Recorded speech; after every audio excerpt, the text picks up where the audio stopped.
है एवरीवन। इस वीडियो में हम एक बहुत ही इंटरेस्टिंग और इम्पोर्टेंट टॉपिक डिस्कस करने वाले हैं।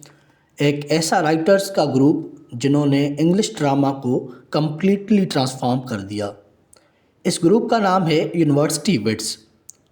लेकिन एक इंटरेस्टिंग बात यह है कि इस ग्रुप के एक राइटर ने शेक्सपियर को ओपनली इंसल्ट भी किया था।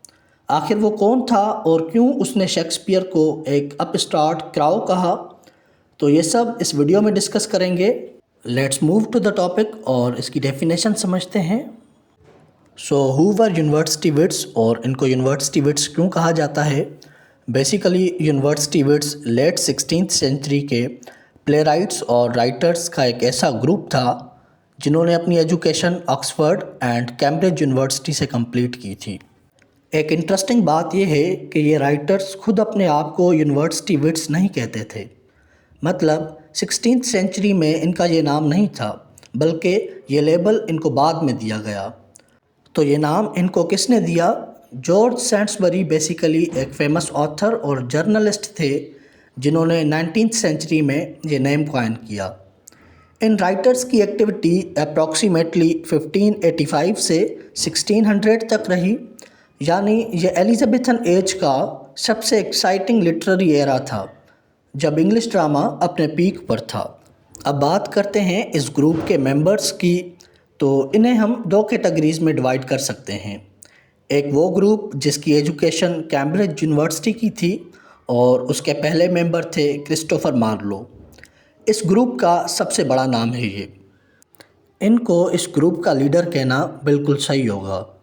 क्रिस्टोफर मार्लो ने doctor Faustus, the Jews of Malta and Edward the second जैसे प्लेज लिखे। और एक इंटरेस्टिंग फैक्ट ये है कि क्रिस्टोफर मार्लो की डेथ सिर्फ 29 ईयर्स की एज में हुई थी, मिस्टीरियस सर्कमस्टेंसेस में।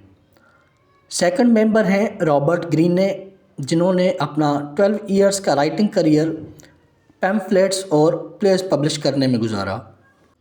और इस ग्रुप के थर्ड मेंबर हैं थॉमस नेश। उसके बाद सेकंड ग्रुप है जिसकी एजुकेशन ऑक्सफोर्ड यूनिवर्सिटी की थी और इसके पहले मेंबर हैं जॉन लिली। यूनिवर्सिटी विट्स में सबसे पहले फेमस होने वाले प्लेराइट थे ये। इन्होंने यूफीज द एनाटमी ऑफ विट लिखी और इसी बुक से एक नया लिटरेरी स्टाइल फेमस हुआ जिसे यूफ्यूइज़म कहते हैं। इस स्टाइल में बैलेंस्ड सेंटेंसेस, क्लासिकल रेफरेंसेस और डेकोरेटिव लैंग्वेज यूज़ की जाती है। सेकंड मेंबर हैं जॉर्ज पीले। इन्होंने इंग्लिश ड्रामा की डेवलपमेंट में पॉजिटिव कंट्रीब्यूशन दिया। इनका सबसे फेमस वर्क है the old wives tale. Third member है थॉमस लॉज। ये भी उसी एज से बिलोंग करता था और इसका लिटरेरी वर्क भी इसी ग्रुप से रिलेटेड था, जिसकी वजह से इसको भी इसी ग्रुप में रखा गया। उसके बाद सेवन्थ मेंबर है Thomas Kyd. Thomas Kyd university wits में आउटसाइडर था। इसने कोई यूनिवर्सिटी ऑफिशियली अटेंड नहीं की थी, लेकिन उसका लिटरेरी वर्क इतना इन्फ्लुएंशियल था, स्पेशली द स्पेनिश ट्रेजेडी, कि उसे भी इसी ग्रुप में काउंट किया जाता है। अब बात करते हैं इनके कंट्रीब्यूशंस की कि इन्हें क्यों याद किया जाता है।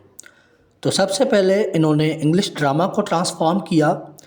यूनिवर्सिटी विट्स से पहले इंग्लिश ड्रामा में सिर्फ मॉरलिटी प्लेस और इंटरल्यूड्स होते थे जो कि सिंपल और सरफेस लेवल बेस्ड थे। यूनिवर्सिटी विट्स के राइटर्स ने आकर ड्रामेटिक स्ट्रक्चर बदला, थीम्स डीप किए और डायलॉग्स को बेटर किया और अपनी क्लासिकल लर्निंग जिसमें ग्रीक एंड रोमन नॉलेज थी उसको इंग्लिश थिएटर से कनेक्ट किया।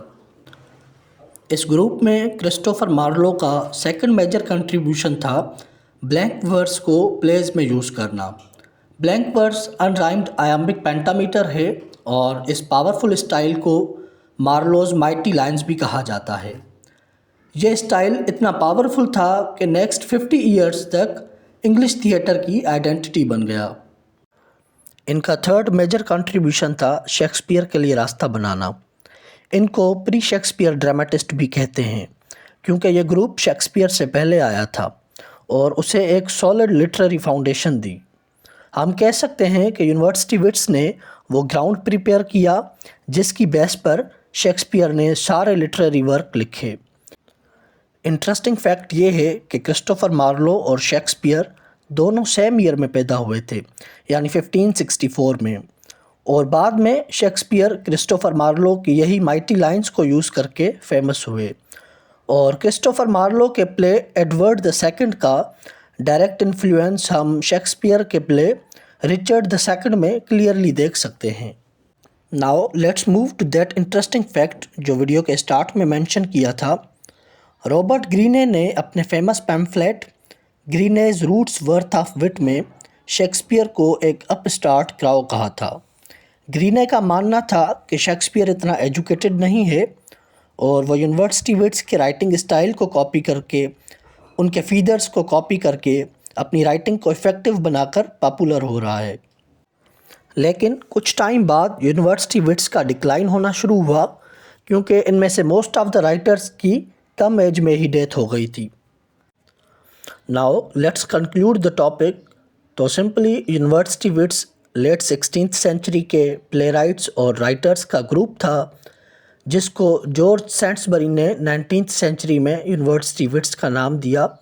और इस ग्रुप के टोटल 7 मेंबर्स थे जिनके ड्रामा में सेवरल कंट्रीब्यूशंस थे, सच एज ड्रामा के स्ट्रक्चर और लैंग्वेज को इम्प्रूव किया, ब्लैंक वर्स को प्लेज में यूज़ किया और शेक्सपियर के लिए रास्ता बनाया। आई होप आपको ये कॉन्सेप्ट बहुत अच्छे से समझ आया होगा। Thank you so much for watching this video.